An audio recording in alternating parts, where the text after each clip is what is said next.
नमस्कार दोस्तों, स्वागत है आपका राजंस करियर प्राइवेट लिमिटेड के ऑफिशियल यूट्यूब चैनल पर। मैं हूं शशिधर पांडे और आज हम लोग यहां पर भारत रत्न 2024 के बारे में चर्चा करने जा रहे हैं, जो कि हाल फिलहाल में दिया गया है।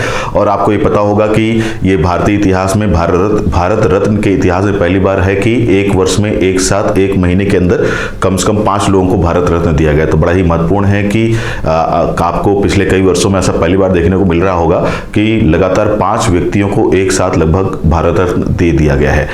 तो पहले तो हम लोग भारत रत्न के बारे में कुछ जान लेते हैं। भारत रत्न जो है भारत सरकार के द्वारा दिया जाने वाला सबसे बड़ा जो है नागरिक सम्मान है। नागरिक सम्मानों के तहत हमको दिखाई देता है कि कई तरह के नागरिक सम्मान भारत में दिए जाते हैं, पद्मश्री, पद्म भूषण, पद्म विभूषण और भारत रत्न। तो इसमें जो स्थान है, रैंक के हिसाब से बात करें या क्रम के हिसाब से बात करें, तो सबसे पहले जो स्थान पर आता है वो है भारत रत्न, दूसरे पर आता है पद्म विभूषण, तीसरे पर आता है आपका पद्म भूषण और तीसरे पर आता है पद्मश्री। तो ऊपर से जाएंगे तो भारत रत्न, विभूषण, फिर भूषण और श्री, और नीचे जाएंगे तो आपको यही क्रम नीचे से ऊपर मिल सकता है।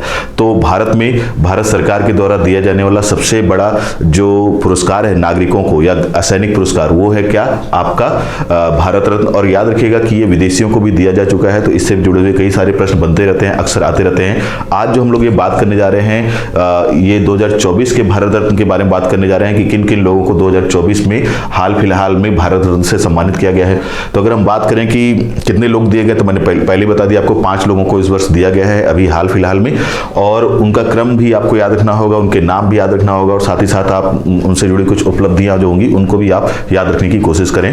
तो इसके पहले मतलब 2024 के पहले जो है 48 लोगों को, 48 लोगों को ये भारत रत्न का पुरस्कार दिया जा चुका था।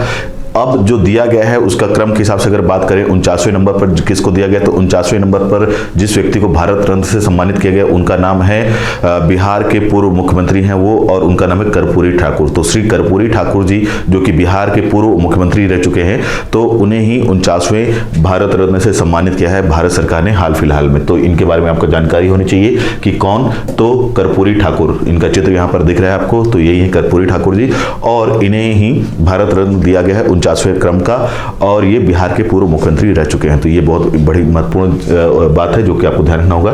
अगर हम बात करें 50वें भारत रत्न पुरस्कार की, तो 50वां भारत रत्न पुरस्कार जो है वो पूर्व उप प्रधानमंत्री लाल कृष्ण आडवाणी को दिया गया। तो पूर्व उप प्रधानमंत्री लाल कृष्ण आडवाणी को 50वें नंबर के भारत रत्न से सम्मानित किया गया। तो ये आपके लिए बहुत महत्वपूर्ण हो सकता है कि 50वें नंबर पर कौन है। जैसे जिस प्रकार से पहले पूछा जाता है कि पहला भारत रत्न किसको दिया गया था, उसी प्रकार से हो सकता है कि आपके लिए इंपॉर्टेंट हो जाए कि 50वें नंबर पर कौन सा व्यक्ति है जिन्हें इस सम्मान से सम्मानित किया गया। तो वो भारत के पूर्व उप प्रधानमंत्री लाल कृष्ण आडवाणी हैं, उनको सम्मानित किया गया है। वहीं अगर हम बात करें कि इसके बाद 51, 52 और 53वां भारत रत्न पुरस्कार किसको दिया गया, तो उनके बारे में भी जान लीजिए आप कि 51वां जो भारत रत्न पुरस्कार है 2024 में जो दिया गया है वो है पूर्व प्रधानमंत्री नरसिम्हा राव को। तो पूर्व प्रधानमंत्री जो रहे हैं श्री PV नरसिम्हा राव, उनको ही 51वें भारत रत्न के सम्मान से सम्मानित किया गया। तो पूर्व प्रधानमंत्री श्री नरसिम्हा राव जी हैं, ये उनका चित्र है, ध्यान रखेंगे, और उन्हें ही 51वें यानी कि 51 भारत रत्न के पुरस्कार से सम्मानित किया गया है। क्या विशेष है, किस वजह से याद किए जाते हैं भारतीय इतिहास में, तो याद रखिएगा कि यही वो प्रधानमंत्री थे जिनके शासनकाल में वर्ष 1991 में भारत सरकार के द्वारा नई आर्थिक नीतियां यानी कि न्यू इकोनॉमिक पॉलिसीज को स्टार्ट किया गया था, और जिसके तहत भारत के बाजार को विश्व के लिए खोल दिया गया था, और इसके तहत ही भारत सरकार ने LPG की नीति अपनाई थी। तो ये सब आपको पता होना चाहिए कि यही वो प्रधानमंत्री हैं। इन्हीं के शासनकाल में जब वित्त मंत्री थे श्री मनमोहन सिंह, तो मनमोहन सिंह के द्वारा और इनके प्रधानमंत्री काल में ही भारत में नई आर्थिक नीति 1991 की घोषणा की गई, और इसके तहत ही LPG liberalisation, privatisation of globalisation यानी कि उदारीकरण, निजीकरण और वैश्वीकरण की जो नीति है इसको अपनाया गया भारत सरकार के द्वारा, और इसके माध्यम से भारतीय अर्थव्यवस्था को विश्व के लिए खोल दिया गया। और उसका परिणाम यह है कि आज विश्व में भारत जो है 5वें नंबर की अर्थव्यवस्था है। तो ये आपको सब ध्यान रखना होगा, यही वो प्रधानमंत्री, यही उनका सबसे बड़ा योगदान है भारतीय इतिहास में। अगर हम बात करें इसके बाद जो 52वां पुरस्कार है भारत रत्न का, वो किसको दिया गया है, तो 52वें क्रम में जिनको दिया गया है वो दिया गया है पूर्व प्रधानमंत्री चौधरी चरण सिंह जी को। तो ये है उनके इमेज, पूर्व प्रधानमंत्री चौधरी चरण सिंह जी को।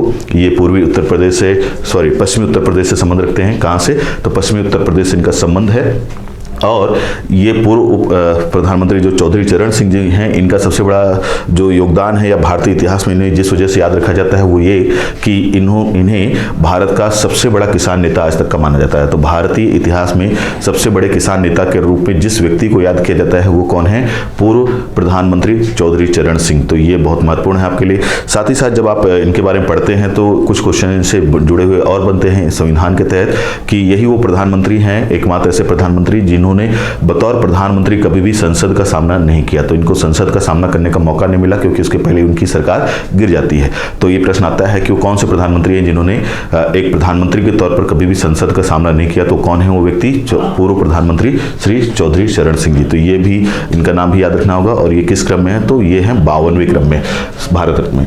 अगर हम बात करें कि 53वां भारत रत्न सम्मान 2024 किसको दिया गया है, तो 53वां जो पुरस्कार दिया गया है भारत रत्न का वो है पूर्व, एक तरह से आप ध्यान रख सकते हैं कि एग्रीकल्चर साइंटिस्ट हैं वो, और उनका नाम है MS स्वामीनाथन। तो आप सभी ने इनका नाम सुना होगा, MS स्वामीनाथन, जिनको भारत में या भारतीय इतिहास में हरित क्रांति का जनक कहा जाता है। तो हरित क्रांति का जनक या father of grain revolution in India. तो आपको ये पूरा याद रखना होगा कि भारत में हरित क्रांति का जनक, कहां पर? भारत में हरित क्रांति का जनक या father of grain revolution in India.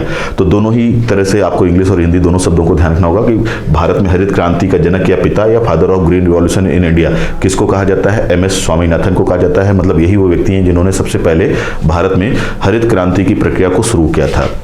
हरित क्रांति क्या है वो आपको पता होना चाहिए। हरित क्रांति के तहत भारत सरकार ने तृतीय पंचवर्षीय योजना के आसपास भारत में खाद्यान्न में आत्मनिर्भरता प्राप्त करने के लिए एक योजना की शुरुआत की थी, जिसके माध्यम से कम गेहूं और चावल जैसी फसलों के उत्पादन को बढ़ावा दिया गया था ताकि लोगों को भरपूर अनाज सुविधा उपलब्ध हो सके।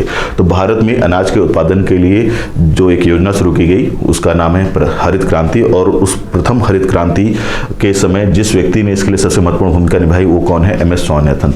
तो MS स्वामीनाथन, ध्यान रखेंगे, MS स्वामीनाथन जो हैं वो भारत में हरित क्रांति के जनक या फादर ऑफ ग्रीन रिवॉल्यूशन माने जाते हैं और इन्हें ही भारत सरकार के द्वारा 53वें भारत रत्न सम्मान से सम्मानित किया गया। तो बहुत महत्वपूर्ण है, इनका नाम भी याद रखना होगा।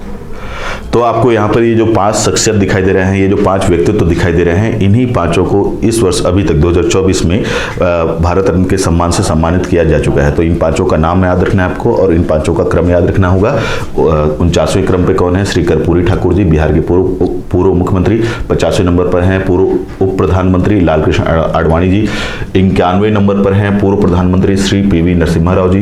52वें नंबर पर हैं पूर्व प्रधानमंत्री श्री चौधरी चरण सिंह जी।